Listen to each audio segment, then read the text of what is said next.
Assalamualaikum warahmatullahi wabarakatuh. Alhamdulillah wa syukurillah mitra-mitra kaum dangu sadayana urang tiasa petepang dangu deui tiasa sasarangan deui sok sanes mung di Comantara ngalangkungan channel Carsun Bakekok. Alhamdulillah dina dinten ayeuna urang neraskeun dihanca dongeng anu katunda dina dinten kamari jajarna naratas jalan ka hirupan dina bagian anu ka-50 na tangtosna dina dinten ayeuna nya. Mitra-mitra kaum dangu sadayana pribados ngaturkeun nuhun pisan ka sadayana anu tos masihan dukunganana, anu tos masihan support subscribe ka channel Carsun Bakekok ieu nya. Mudah-mudahan channel ieu sing langkung majeng deui tur tiasa masihan hiburan-hiburan anu langkung saya deui kanggo mitra-mitra sadayana. Mitra hapunten anu kasuhun pribados tina nayangkeun ieu dongeng teh seueur pisan kalepatanana terus terang we pribados ngadamel ieu dongeng teh tanpa tag ngarekam spontan naon anu aya dina emutan langsung diterapkeun di dieu janten sama sakali teu ngotek diwang-wang. Alhamdulillah gitu oge nya masih keneh tiasa ngahibur palawargi sadayana sanaos seueur kalepatanana kitu nya. Atur nuhun pisan anu tos ngomen, anu tos masihan usulan rupina mah dongeng naratas jalan kahirupan dina dinten ayeuna teh urang ditamatkeun we nya supados teu jenuh teuing gitu. Urang digentos ku dongeng persilatan. Nah dina jejerna kayak urang di emutan heula ieu jejerna naon ya gitu kira-kira. Margi pribados teu acan gaduh bahan-bahanna tapi sok langsung di praktekeun langsung we bari direkam bari di emutan naon kanggo judulna gitu paling sesahna tangtos ngemutan judul heula gitu. Mitra sabaraha nyang kolong tinggal waktu satu mangga urang dilajengeun bae dongeng sunat teh wilujeng ngadangukeun wilujeng manca dina hapena sewang-sewangan prungah.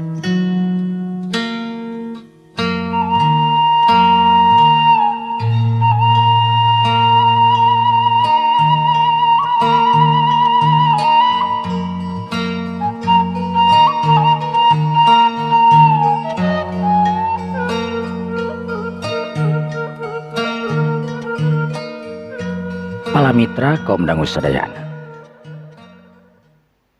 dina waktu harita Arpan jeung Aira teu miharep lamun Aki jeung Nini manehanana mika keheul ka Airin sanajan nya Airin teh mangrupakeun jalma anu pernah arek kaganggu ka dirina oge anak musuh bubuyutan di keluarga Diandra tapi keur Arpan mumusuhan hartina di mata manehanana. Atuh pok harita Arpan omonganana didenge tur serius ditujukeun ka Pak Indra. Bah omah jujur masalah omah sareng opah anu gaduh dendam anu disebatna musuh bubuyutan teh nyaeta keluarga Utomo. Kanggo abdi ku ayeuna jelas teu satuju. Udaon make jeung teu satuju kitu atuh pan. Pah naon saena sih pemusuhan langkung sae ayeuna mah raut runtut sauyunan kahiji abdi ayeuna anu tos muka jalan abdi tos nikah sareng Aira sahenteuna Aira teh mangkaning masih keneh keluarga Hutomo sanaos memang Aira sareng Pak Hutomo daya darah anak kandung kurus sakadar pami disebatkeun mah ua panginten tapi santeuna abdi sareng Aira teh nikah sareng keluargana Utomo jadi kumaha pan ulah bulat beulit. Arpan jujur omah sareng opah nyuhunkeun karidoanana pikeun ngaakhiran sagala kabencian anu ditimbulkeun tina asal muasal perusahaan. Pan Arpan kudu ngarti usaha perusahaan anu ayeuna nangtung berdiri anu dicepeng ku hidup eta mangrupakeun perusahaan anu geus ngorbankeun sagala rupana, nyawa ge ampir korban ku mertahankeun eta perusahaan. Hiji-hijina jalma anu ngaganggu di perusahaan ka perusahaan urang teh nyaetana keluarga Hutomo, tepatna akina Airin, akina Aira. Jadi mana mungkin bapak ayeuna papa arek ngahampura jalma anu geus ngancurkeun keluarga urang dina waktu harita.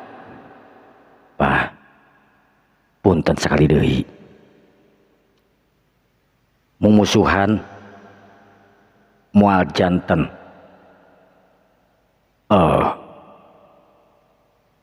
solusi anu memang ku urang ayeuna nuju di hadapan. Janten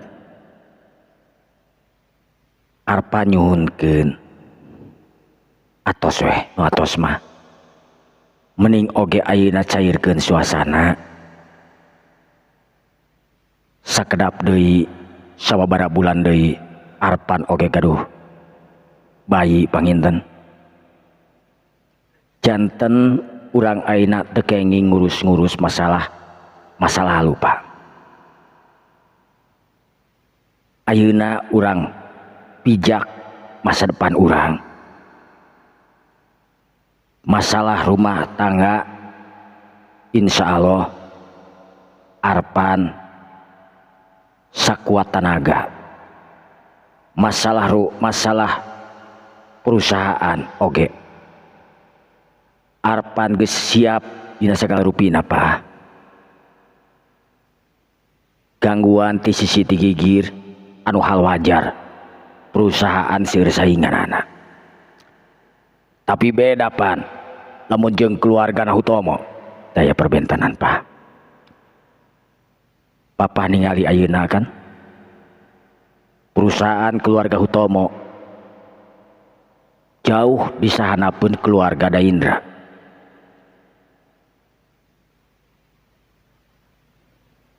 Sahamna oge samali sok wantun ditaroskeun ka Airin. Airin moal bade nginduk ka Sibi Group pami Hutomo Group ayeuna nuju kayaan baik-baik saja Pak. Jadi punten Pak, anu disebatkeun ku Arpan teh leres. Salami ieu Hutomo Group katinggalna tetep ketinggalna baik-baik saja. Tapi teteh lah geuningan Hutomo Group ayeuna nuju gejlog Pak nu matag. Hutomo Group anyar-anyar ieu ngajukeun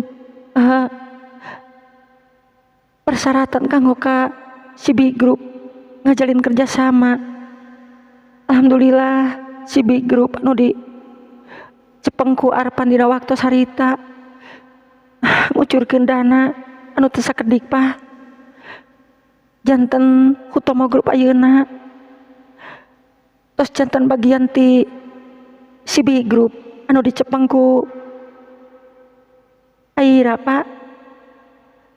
jadi maksud kamu Pan Sibi Group ayeuna anu nganaungan Hutomo Group Pak. Pak Hutomo hari tangan panjang. Red kanu jadi pamajikan anak, red kanu jadi anak nanya tanah Bu Irma anu keur melengu. Pak, Kumapan jadi saur abdi mah ayeuna papa sareng oma teu ngemutan masalah perusahaan eta jantan urusan abdi ayeuna.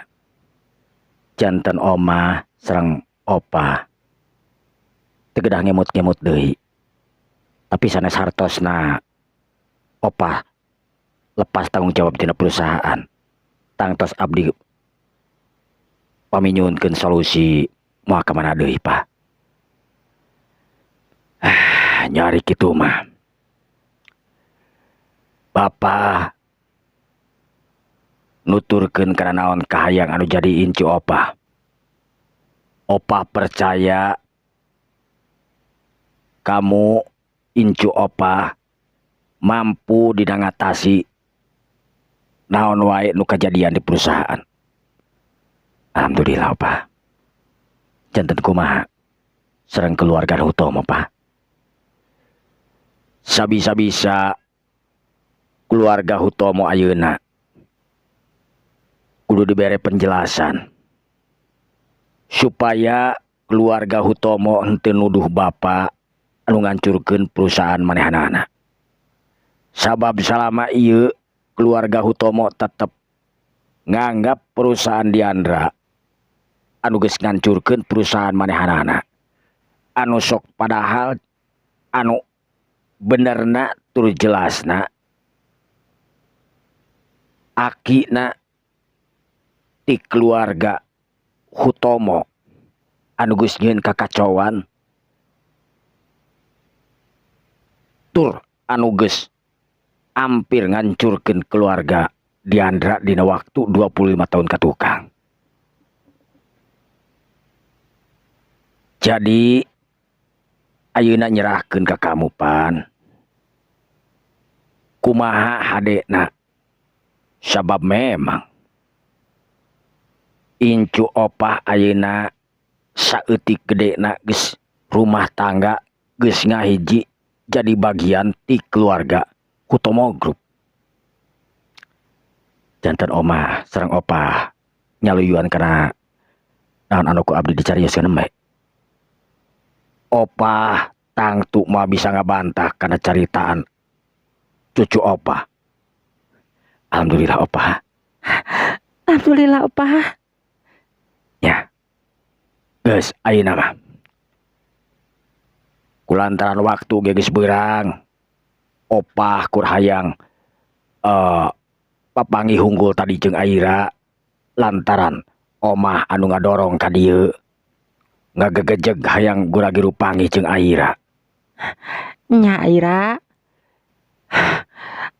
Aira. Aku mah omah. Pan. Aira ayeuna rek dibawa ku omahnya. Omah. Maksudna Pokokna mah omah ayeuna hayang deukeut jeung Aira. Nya kamu rek milu ka ditu nya teu naon. Alus oge. Kumaha mah? Nya teu kumaha kamu. Opah oge na berenang hayang mawa Aira nya aya alesanana nyakeun bae atuh. Nya atuh panginten pame Aira kaditu mak sareng sangkeun di dieu. Mama geus teu kudu dipikiran di dieu ge panan lain kur hiji jelema. Sabaraha urang jelemana nu mantuan omah, anak teh nu mantuan emak. Aya Bikarsi oge anu satia satuhu. Aira, mak.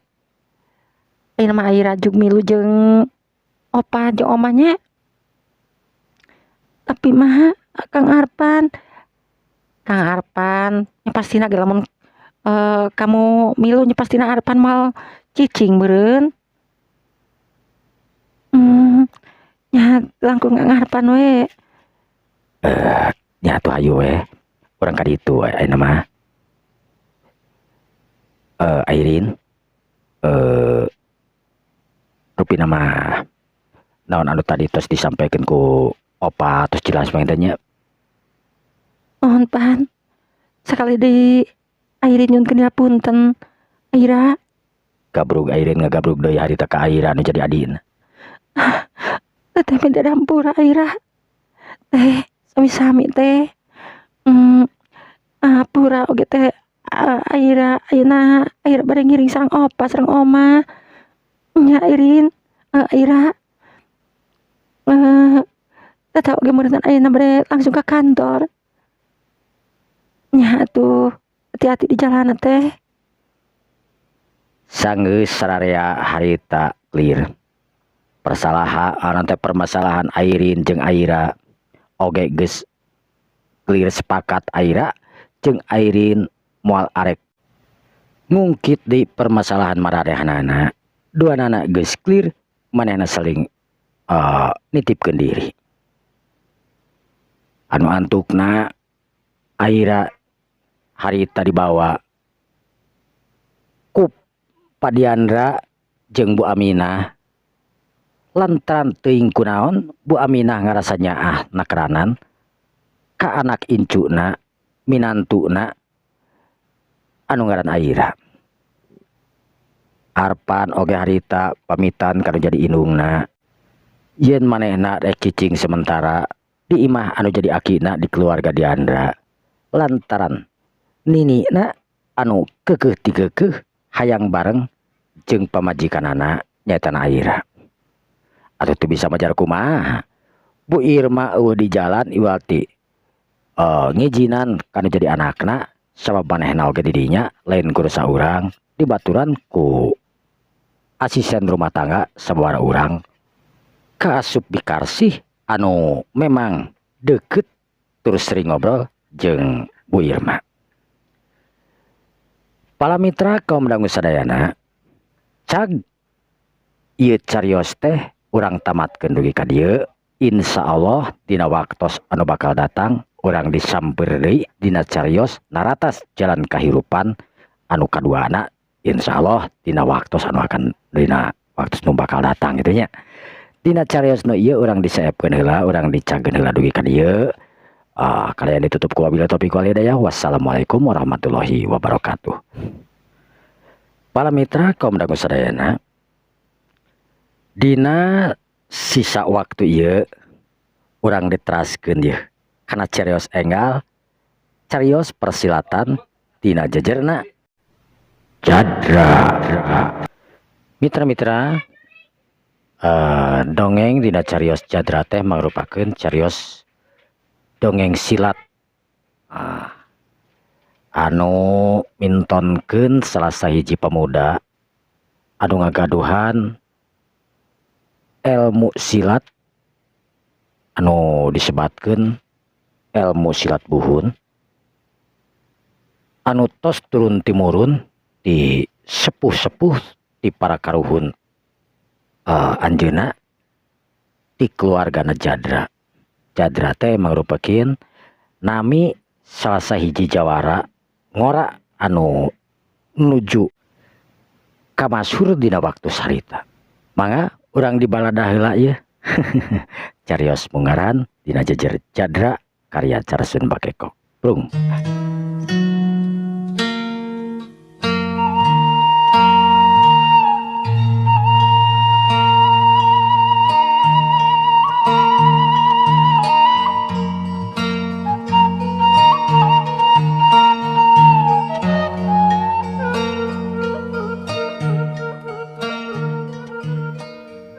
Mana kunaon ditengalikeun teh tadi teh hulang wae aya naon deui? Kang Karim. Kuring teh asa inget we ka si Jadra nya ka mana budak teh geus 3 poe teu balik-balik. Kapanan kamari dibawa ku akina. Nya, dibawa ku akina tapi dibawa ka mana? Tadi ditinggali ka imahna ge eueuh. Ka mana tuh?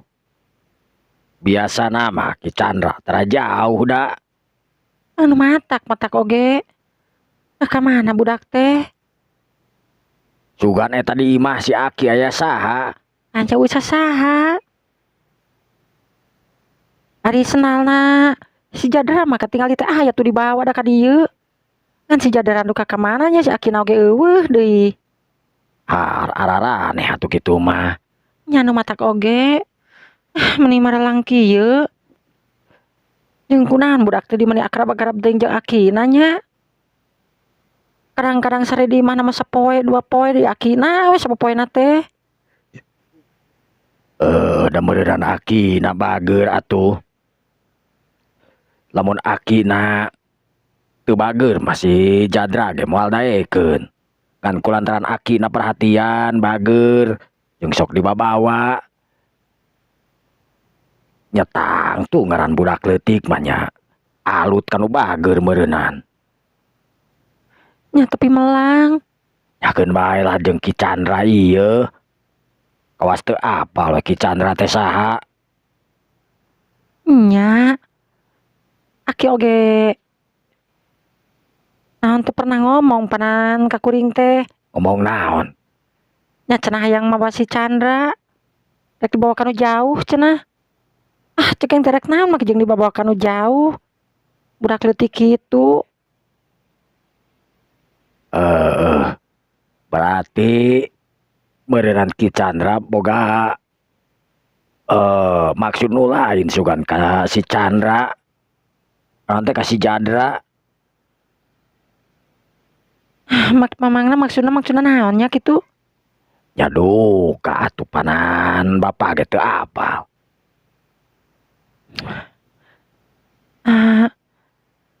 Nya geus ulah tulah di pikiran wae ka gering-gering. Nu penting mah budakna sehat, salamet. Ya itu di pikiran da kepikiran atuh ngaran-ngaran anak sorangan mah. Nya panan bapak oge sarua mikiran. Tapi teu kudu di antepkeun kitu pikiranana. Jauhkeun kana kacurigaan-kacurigaan anu araraneh teh. Nu penting mah budak bisa sehat, jag-jag. Keune masalah jeung Ki Chandra mah teu hariwang bapak mah jeung Ki Chandra mah. Lamun jeung nu lain tang tu di hariwang. Ai jeung Ki Chandra mah eueuh anu dipikir hariwangkeun naon? Paling banter jeung Ki Chandra mah diajar silat. Eta kudu diajar silat eta pugu ge. Was teu apal wae geuningan jalma-jalma anu baroga silat teh. Hirupna teh Kapanan teu kabeh. Bapak ge kapanan kurang kumaha diajar silat geuningan. Hirup alhamdulillah.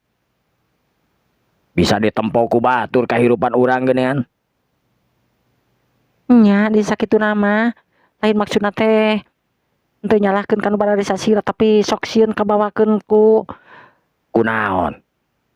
nya ku pergaulan kitu we aya nu ngaran-ngaran boga silat mah sok sieun sombong eta kumaha boga rasa boga pangarti meureunnan. Mudah-mudahan Ki Chandra mah moal kitu. Sabab Ki Chandra warahan Ki Chandra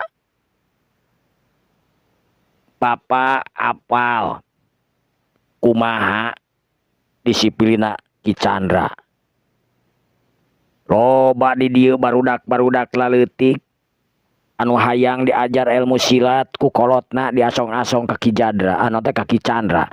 Tapi da weleh Ki Chandra sok loba alesanana.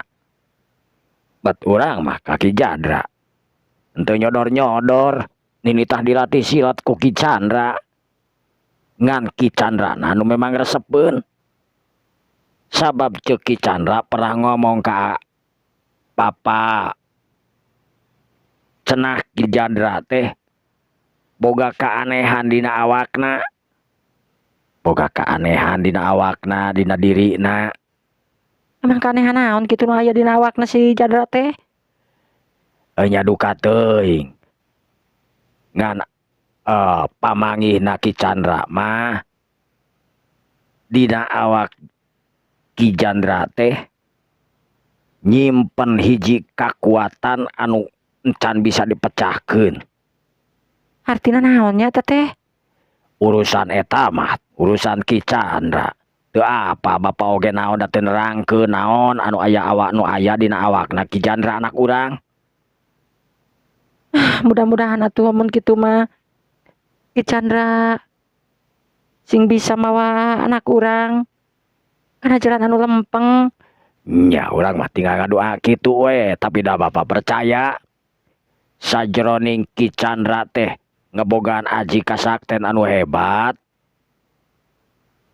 Ki Chandra oge teu leupas tina ilmu agama. Awas teu apal wae Ki Chandra teh kapanan sawareh mah jalma sok nyebutna oge ustad teh. Sanajan geus aki-aki oge ngan ayeuna we tara aktif jeung masyarakat teh lain naon. Kahiji panan imahna anu nenggang sorangan di tengah naon teh di sisi kampung. Kadua-duana nya teuing naon we nu penting mah. Nu jelas mah Ki Chandra ayeuna jarang ngelol ka kampung gitu. Oh, bajalma nu rek ubar ka Ki Chandra suwung wae cenah di imahna teh. Kumaha tuh nya? Kemana neangan-anak atuh Ki Chandra Teu kudu diteangan. Papa mah yakin Ki Chandra teh keur dilatih ku Ki Chandra. Dilatih fisikna, dilatih batina, fisikna ku ilmu silat tangtuna meureunnan. Ya, batina diolah, dididik ameh ngarti kana ilmu agama. Keur satuju we. Ai keur Bapak mah. Nyangga satu kitu mah. Tapi sebisa-bisa mah Akang kudu neangan terus we ka imahna Ki Chandra. Da ari ngaran indung mah meureun anger we sok asa hariwang ari budak aya di dieu teh di imah teh. Nyakeun masalah eta mah. Engke ku Akang rek ka ditu ka pabeubeurang we. Da wayah kieu mah Akang rek ka kebon heula. Kabeneran sawah kapanan kamari naon ngaranna teh? Aya nu ngabedahkeun di ditu tuh. Naon anu ngabedahkeun teh? Kokolocoran. Jalma teu hidang sugan mah eta mah. Urang ditutupan. Der dibedahkeun, urang saat nu manehna obat caian. Mantap kararesel puguh. Ari di obrolan kalah ngajurusna teh kana dipaseakeun. Terus kumaha tuh? Jangan ayeuna mah sementara mah disabaran we heula. Emang saha gitu? Eta si ngaranna teh Samad gitu nurang dinya teh. Oh nya teh jelema eta mah rada beda da. Kadea hati-hati ke jelema eta mah.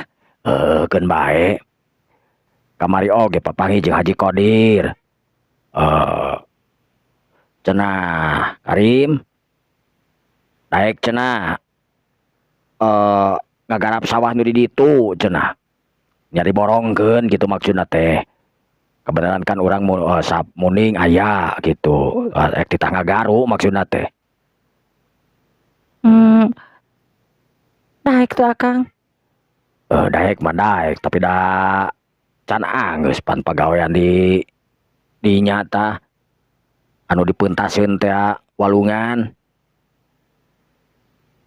Jangkewe cekeng teh lamun geus beres lamun teu kabatur gitu oge nya ditahna Haji Kodir gitu. Lamun daek kadung nungguan nya bereskeun heula meureun anu di nyata desa Tisuk. Nyantu geus kitu mah. Rek nyangu heula we. Kang geus lapar. Lapar mah tita tadi. Juga tuh lah nyangu heula. Dengan anu kamari aya keneh lain. Itu Jair anu nguseup si Chandra kapanan aja keneh. Nah, aya keneh gitu. Nya kapanan dipais. Nyakeun bayat jeung eta we engke deungeun sangu namanya. Sugan si Chandra ke beurang balik atuh, lamun teu baliknya Akang wedenan ka imana Ki Chandra. Nya Kang. Kitu we lah. Melang pokona mah.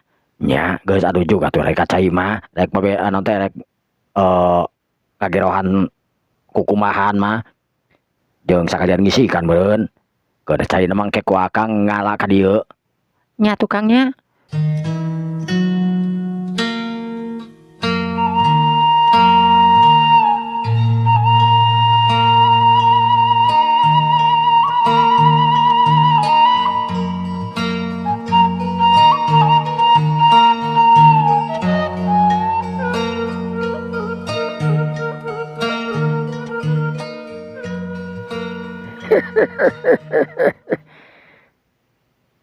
Si Jadra memang bener-bener hebat budak teh. Calakan naon anu diajarkeun ku aing katarima pur hebat. Bener-bener calon jawara nu hebat. Jawara pilih tanding ya budak teh yeuh. Jadra. Jadra. Enahan Aki. Tadi heula maneh lapar telan henteu? Uing lapar Ki. Aduh. Tapi lamun lapar uing dahar naon Ki? Aya di dinya. Aya bangkong hejo, aya. Terus oge aya anak berita di dinya tah. Beuki. Beuki uing mah nu kitu oge. Nu penting mah seubeuh uing mah. Bener syukur mun kitu mah. Ki, nya naon uing ieu teh aya di dieu ayeuna Ki? Urang teh aya di mana? Sak inget uing tadi teh uing aya di saung tapi nah ujug-ujug aya dina jero guha ieu teh. Ieu anu disebut Guha Pangait. Guha Pangait. Ieu teh Guha Pangait. Ieu teh hiji-hijina guha anu memang sawaktu dewek baheula keur ngora euy. Ku dewek ieu guha teh sok dipake latihan ilmu bela diri. Oh, paingan atuh Aki mawa uing ka dieu. Supaya lamun latihan di dieu eueuh nu nganyahokeun yen ilaing teh latihan ilmu silat. Ilmu silat uing teh pan geus hade Ki. Hade teh ceuk ilaing euy. Di luar loba jawara anu hebat. Nanaonna ilaing dina waktu ayeuna lamun dibandingkeun jeung jawara-jawara nu hebat di luar. Terus uing ayeuna kudu kumaha? Ilaing ayeuna kudu soson-soson latihan. Naon anu diajarkeun ku dewek kudu bener-bener perhatikeun supaya ilaing dina engkena jadi jawara anu hebat tur narima ilmu dewek. Emang ilmu Aki hebat gitu? Ilmu Aki mah henteu hebat. Tapi sakalieun kapentes Aki bakal ngalawan tun ngaluarkeun pangarti Aki. Yeuh, ieu contona. Sok tempokeun. Julilat. Aki Chandra harita ngajoleat nangtung dina luhur batu. Dua leungeunna harita ngageter dipalangkeun dina dada. Perhatikeun ku ilaing. Tuh, dina hanapeun curug itu aya batu anu ngadungkuk sakade hau deuleun.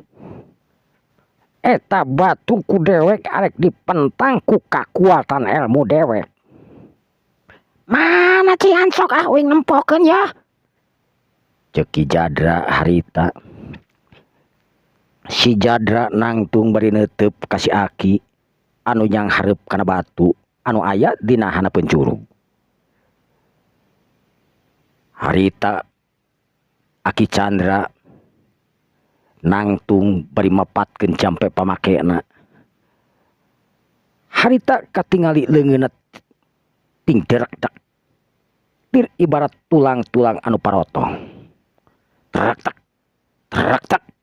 Katingali leungeun si Aki lalaunan harita gerak.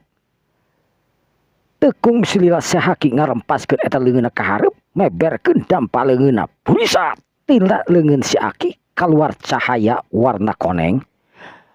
Lempeng nojo kana batu. Hiu bledag. Batu sapada harita mancaura lir ibarat bubuk-bubuk beas anu diawurkeun.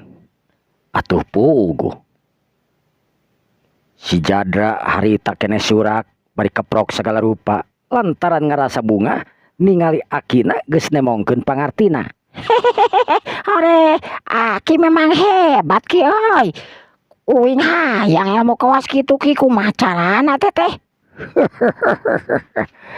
Ilaing mah kakara ditempokeun ilmu anu can sabaraha geus kacida pisan bungahna tuh surak. Gampang. Ilaing tinggal soson-soson diajarna dina hiji waktu ge ilaing bakal menang ilmu nu kawas kieu. Tapi uing hayang buru-buru ki. Lamun ilaing hayang buru-buru, ilaing kudu menta izin ka kolot ilaing pikeun diajar jeung Aki. Sabab di lembur indung bapa ilaing pangpang nama indung ilaing geus pasti bakal neneangan ilaing. Ayeuna ilaing geus 3 poe tuh eueuh ti imah. Tapi teu hari wang dewek geus ngomong ari ka bapa ilaing mangan ka indung ilaing. Dewek encan ngomong naon. Sabab indung ilaing tara wae mereng ijinan. Kan bae lah indung mah. Nu penting mah uing ayeuna bisa ilmu kawas Aki kitu kumaha carana ki. Ceuk dewek oge gampang. Nu penting mah ilaing ayeuna semangat heula soson-soson dina diajarna. Ameh ilaing gampang dina narima na ilmu ti dewek euy. Uing rek soson-soson geus kewan latihan deui ayeuna mah. Ulah balik ayeuna mah. Kudu balik si laing geus 3 poe jeung Aki yeuh. Bakal dicarekan ke balik. Bae dicarekan ke da uing mah teu ulin teu puguh kapanan uing teh keur nyian ilmu ki. Alus pamikiran ilaing euy. Tapi tetep hiji anak kudu ngabakti kanu jadi kolotna. Wayahna ilaing milu jeung dewek ayeuna mulang ka lembur euy. Bebeja kanu kolot ilaing pangpangna ka indung ilaing. Da bapa ilaing mah ceuk dewek oge geus nyahoeun ilaing teh sok bareng jeung dewek tur latihan ilmu. Latihan ilmu silat. Ngan indung ilaing tangtuna hese diajak ngobrol naeum. Ieu atuh kudu ilaing anu maksa ka indung ilaing. Lamun ilaing hayang narima ilmu kawas nu bieu teh. Arek uing rek ngomong ka indung hayu atuh ki balik yuk. Hayu yuk. Yuk sok cicing dan dina punak Aki ya. Gajleng harita. Jadra ngagajleng kana punak si Aki. Awakna geus hampang. Lantaran terus-terusan dilatih ku si Aki. Geus teu kaku deui harita. Lir ibarat monyet we ngagajleng dina tak-takna si Aki. Blesat. Si Aki sabada harita bari seserian lumpat ninggalkeun eta pitempatan. Awakna harita ngablesat ninggalkeun curug anu tadi dipake latihan.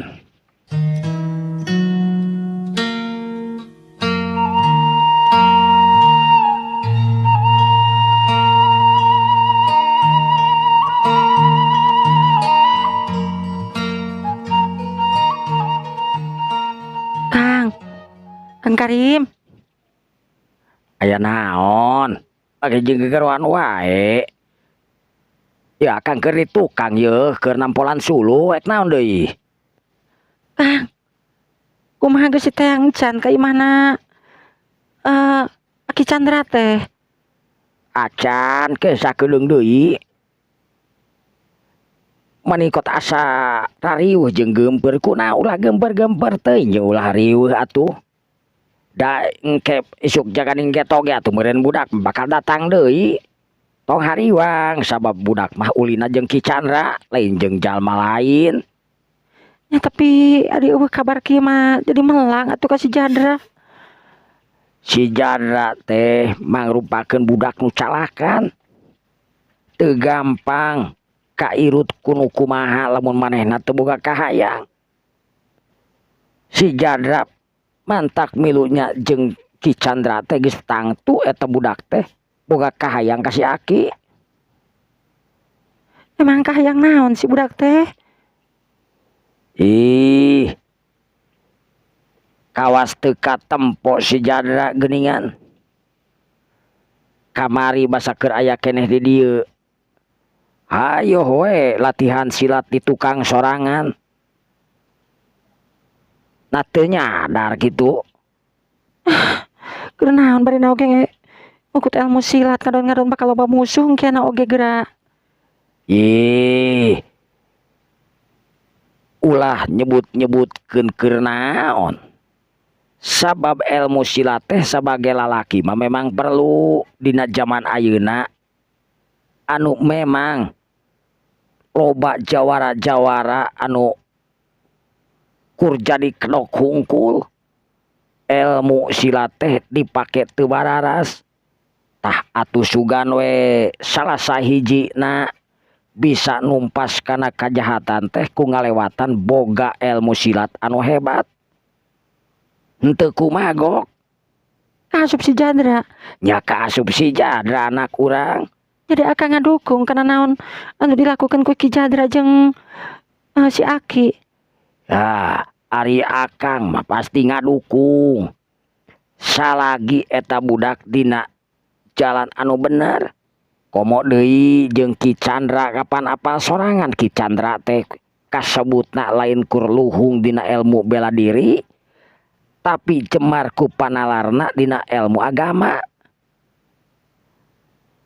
Itung-itung masantrenkeun we atuh ka Ki Chandra mah.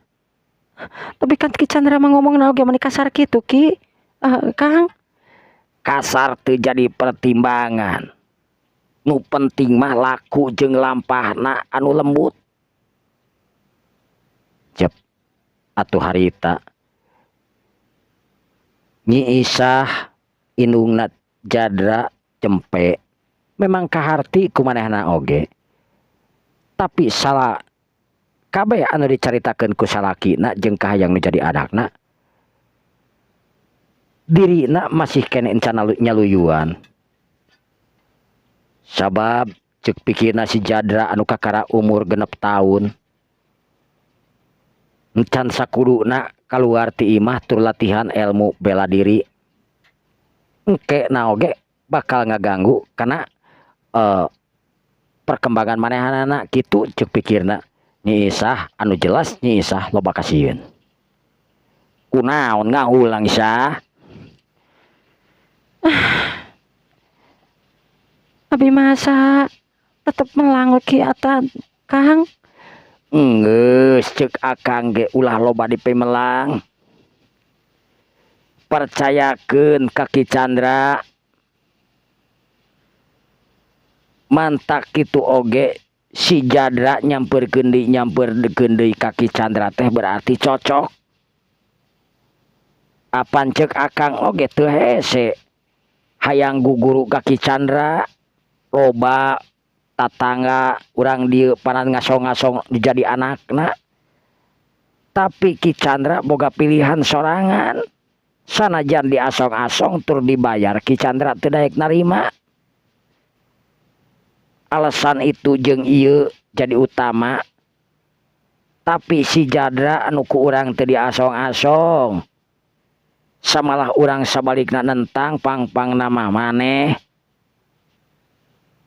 Tapi meureunan Ki Chandra na cocok, ya mudah-mudahan we anak urang teh salian ti jadi jawara teh pinter dina ilmu jang nyaangan kabatur nyaeta ilmu agama.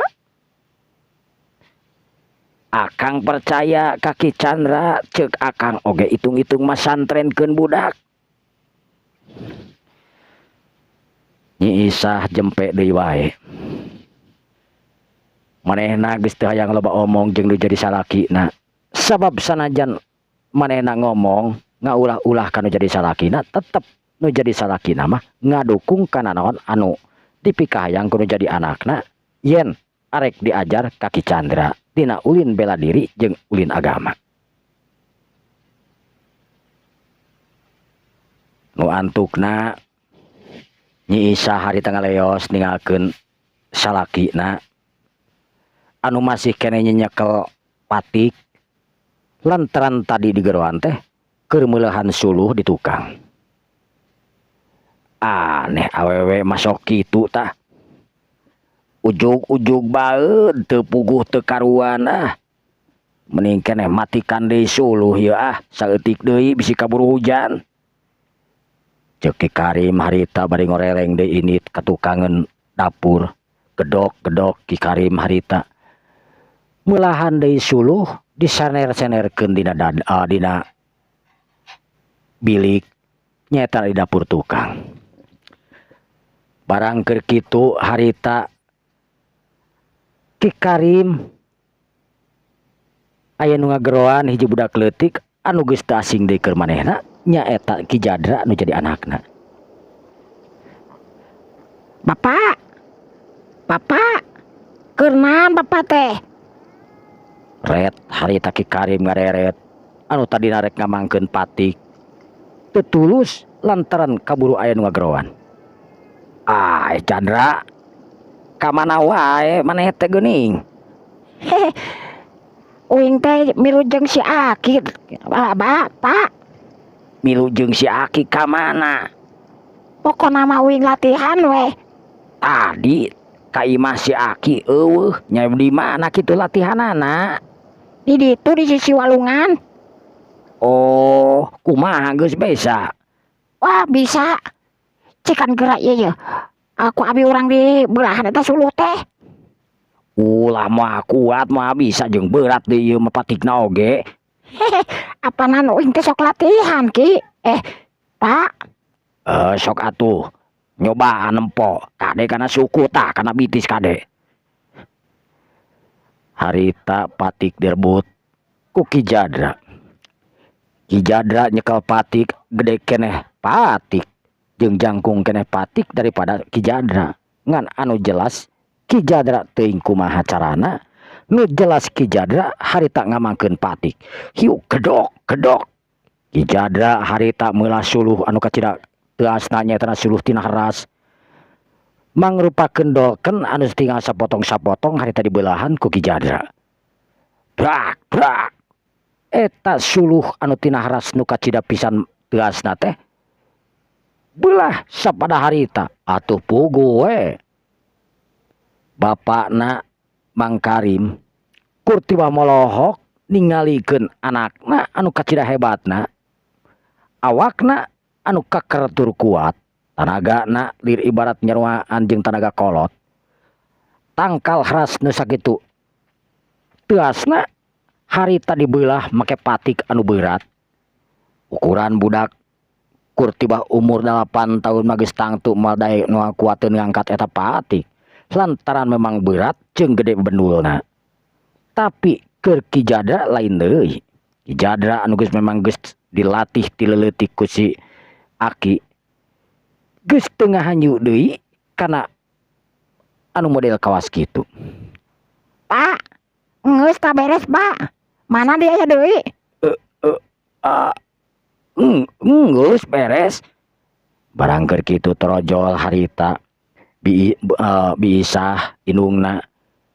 Lantaran di luar kadengan ngobrol, biisah buru-buru kapipir ngoreleng. Barang go katingali anakna anu keur nyekel patik. Jandra, kenaon eta teh make jeung nyekel patik kitu kade ieu kana bitis. Ceuk indungna harita mending engkreng. Emak, moal tuh mah dawing mah geus biasa tuh beres sakitu mak. Burilek katingali harita. Nyi Isah ngaburilekeun panona molotot lantaran manehna teu nyangka tur asa teu percaya. Anakna anu umur 6 tahun tur leutik jaba begang mampu meulahkeun kai dolken anu dibelahan make patik anu kecil gedena. Maksudna Nya Isah, tadi si Jandra ngarebut lain akang nu mikeun si Jandra keukeuh maksa ngarebut eta dolken tinggal tadi teh tinggal 3 siki deui sakolebat atuh da beres. Tanagana leuwih-leuwih ti tanaga kolot. Nyi Isah ngahulang. Dina hatena Nyi Isah pok ngomong. Iya nu dipikasieun ku aing teh. Udah keleutik anu geus boga ngarasa. Mampu. Tur boga kekuatan sok sieun teu bisa mawana. Terus ngajadikeun dirina sombong. Ya Allah. Kunaon Isah? Bet kalah ngahulang kitu. Kang. Chandra. Kunaon mak? Ayo ka jero heula. Ke masa keudeng dieu keur mereskeun ieu ya. Diakutan kadinya. Keun bayang ge ku bapak tuh. Nya Chandra, engge ku bapa we teh mah. Juga ditu tuh, geus dahar can. Can Pak. Tadi ge di ditu ada kuraya bancet hejo hungkul. Embung cing teh. Leutik teh yang dibeulem teh Pak. Astagfirullah. Nu kitu rek di dahar ulah Chandra bisi nyeri beuteung maneh teh. Dadawing mah geus biasa Pak. Geus biasa. Pak Karim jeung Nyi Isah harita siri reret silih teuteup ngarasa aneh tur kaget ku omong-omongan anak Ki Chandra anu cik keneh ngomong sok ngadahar daging bancet segala rupa naon anu aya di leuweung. Memang si Aki tara mawa sangu. Lain tara mawa sangu tapi dawingna nu hoream atuh. Lamun niat mawing oge daek ngaliwat di ditu da boga beas masih Aki mah. Kan embu atuh kan mantak lamun lapar sagala we nu aya di leuweung di dahar. Aya lauk. Aya manuk. Terus deui aya suike. Suike mah ulah atuh meuni aya oray. Aduh teuing ulah atuh aya oray kitu mah yeuh bisa jadi penyakit tapi wina kalah kuat geuningan. Indungna geus teu bisa ngomong deui harita. Nya geus atuh aya kitu mah yeuh ka jero yeuh. Geus dahar encan urang dahar atuh ieu namanya. Kebenaran mah geus masak tuh. Aya asin.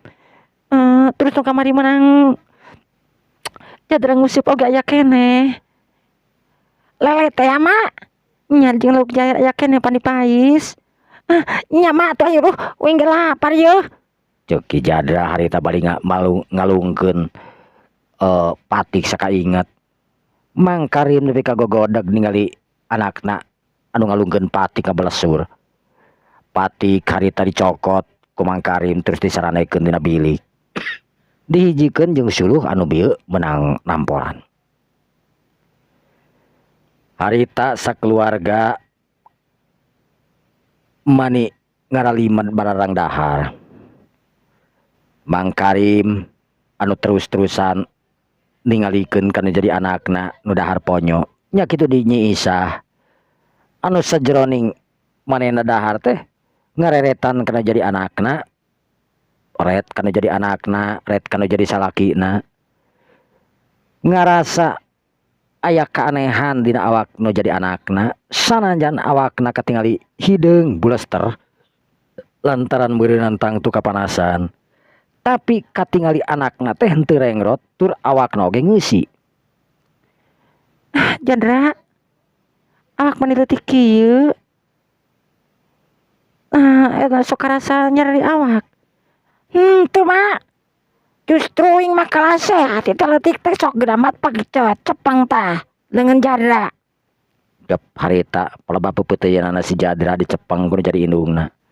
Karasa leungeun Ki Chandra nya sajabading panas teh teuas leungeunna teh lir ibarat beusi.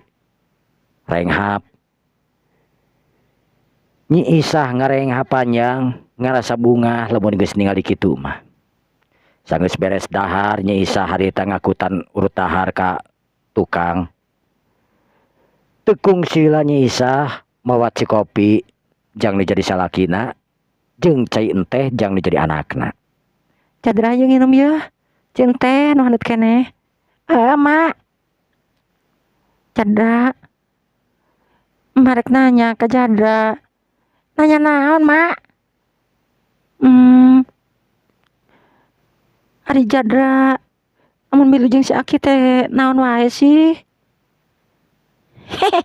Jadra teh latihan silat, Mak. Astagfirullahaladzim. Jadra teh masih kena leutik. Nyarek latihan silat. Can kawawa ieu. Tapi cek si Akim, uing geus alus cenah. Justru kudu tidak leutik cenah mah lamun latihan silat mah ulah geus kolot. Sabab mun geus kolot mah lain latihan silat. Latihanana jampe pae cenah mah. Allahu Akbar. Ngomong gitu. Nya. Memang bener Jadra, naon anu diucapkeun ku maneh teh bener. Lamun arek diajar mah justru kudu ti leutik. Naon wae sih anu diajarkeun teh cingan salain ti ilmu silat teh. Lamun geus beres latihan teh uing teh kadang-kadang di tas salat. Di tas salat. Di tas salat Jadra. Nya, Mak. Emang Jadra geus apal lakatan salat? Geus atuh, Mak. Pabari uing mah lakatan salat mah geus apal pokona mah. Alhamdulillah. Tuhnya. Matak ulah sok ngomong sambarangan oge. Kumaha cek akang oge. Mang Karim asa meunang harita tinu jadi pamajikanana. Sedengkeun bisa tuh ngomong deui harita kurti banget ngedilak kana jadi salakina. Rasa kesel pada salakina meunang. Naon anu diomongkeun ku Ki Jadra teh sarua jeung kahayang nu jadi salakina. Sedengkeun Mang Karim harita umat imut we ningali pamajikanna anu baud ku bagede teh. Karasa eleh meureunnan ku nu jadi anakna. Jeung kumanehanana. Jadra. Kumaha, Pak? Si Aki sok ngomong naon? Si Aki teh cenah hayang bebeja cenah ka emak. Jang uing teh kudu bebeja ka emak cenah bisi deudeupeun lamun arek ini teh. Jadra mah atuh da teu kudu ini ka si Aki geus we di dieu. Mung mah da uing mah geus sayang ka si Aki. Si Aki teh geus ngaluarkeun ilmu maneh alus teh, Mak. Batu anu gede teh langsung hancur teh, Mak. Kumaha Jadra? Si Aki arek mere ilmu anu hebat ka uing, Pak. Si Aki teh tadi nempokeun jurusna ngagempur batu nu sagede hawu langsung mancawura, Pak. Bubuk. Astagfirullahaladzim Jadra menisok naon teh. Yeuh ulah sok ngahayal teh kemana-mana. Untuk ngahayal Jadra mah da ayeuna ge keur latihan uing mah. Indungna harita kurti bangurut dadana. Sedengkeun Mang Karim nyerenge atoh ningali anakna rek diajar ilmu kanuragan Kaki Chandra. Dilak atau pamajikanana hari tengah dilak deui. Teu wani ada ngomong nama dahareupeun anak. Teuing lamun keur eueuh mah. Harita waktu beuki nyerelek. Kira-kira sabada magrib tiluanana geus sarolat berjamaah. Ki Jadra harita bebeja kana jadi indungna.